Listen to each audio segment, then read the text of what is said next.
So, how did Milo decide to compete in wrestling? Obviously, there were other combat sports and various versions of wrestling, by the way. There wasn't just one form of wrestling. There was stand-up, there was ground, and there was different versions of those, as well as boxing and pankration. And the way it's written in the book, and I know Milo had to make a decision, his father was a great wrestler, Diotimus. Seeing that, Diotimus was a great athlete, so those genes were passed on, and probably that mentality. But I think Milo chose the sport of wrestling because it was more technically finesse, especially in lieu of his brawn. He could punch a guy and probably break his skull, not probably, most likely his rib cage. That's what Erycion did. Erycion of Phegalia, who was the greatest pancrationist of all time. You got to read that story in the book about Erycion. But Milo asked his chief of state, which is in charge of the athletic committee for Croton, Budacides, which can be pronounced Budacides, Budacides. Here's how Alex pronounces it. Budacides. I pronounce it Budacides, but I could also say Budacides, which sounds more Greek than anything else. But all Greek words are pronounced different by different narrators. So Milo approaches the committee before his first athletic competition. This is the World Youth Games in 540 BC. Milo's 19 years old. He's going to be turning 20 later on in the year, so he won't be qualified for any junior or youth competitions. And they want Milo, the people of Croton, want Milo to compete. Come on, compete for Croton. You'll be a world champion. So Milo approaches the committee and asks Budacides, what are my choices? And the chapter in the book is called Fighting Choices. And Budacides says, pankration. And Milo responds, are men killed during pankration competition? Wide eye, big smile. Budacides replies, oh yes, pankration is the most brutal of all the sports. And Milo, eyes crunched a little bit, says, you want me to kill men for sport? Budacides taken back a little bit. Boxing. What about boxing? Milo says, are men killed during boxing competition? Now, eyes not so wide and no more grin or pearly whites, Budacides replies, oh yes, but not many as pankration. Milo responds, again, why do you want me to kill men for sport? Budacides, wrestling then. And Milo says, are men killed during wrestling competition? And Budacides replies, rarely. Broken bones, dislocated hip joints, herniated discs, but rarely are men killed in the wrestling pit.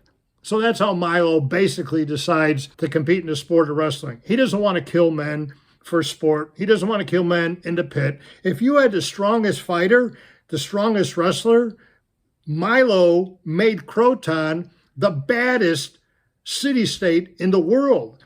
All attention was focused on that. It's like, hey, we're not going to mess with Croton because they have Milo on their team. In regards to Milo's fighting choice, Diotimus offers up his opinion.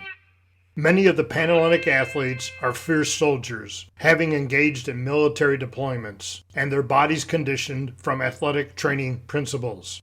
And many of these same athletes and their brothers, fathers, uncles, and granddads are guilty of many evil acts. Yet, when they perform victoriously at the games, they return home as heroes, possessed with insurmountable pride that both stirs their thwarted spirits and emboldens their bloodthirsty armies. The losers, they disgrace their sponsors, resulting in waning economies while their theologies struggle to maintain their devotees. And their soldiers, they are also demoralized.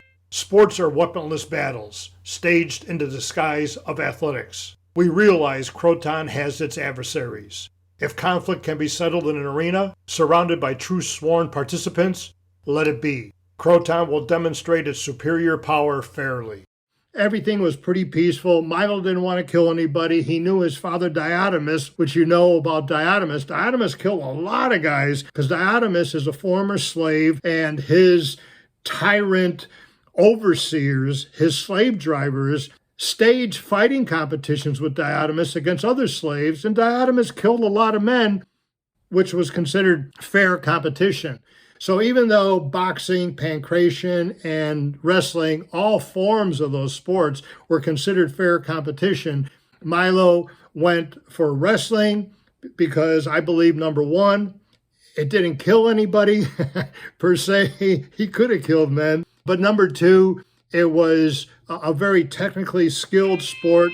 A skillful wrestler is an educated man. Philostratus.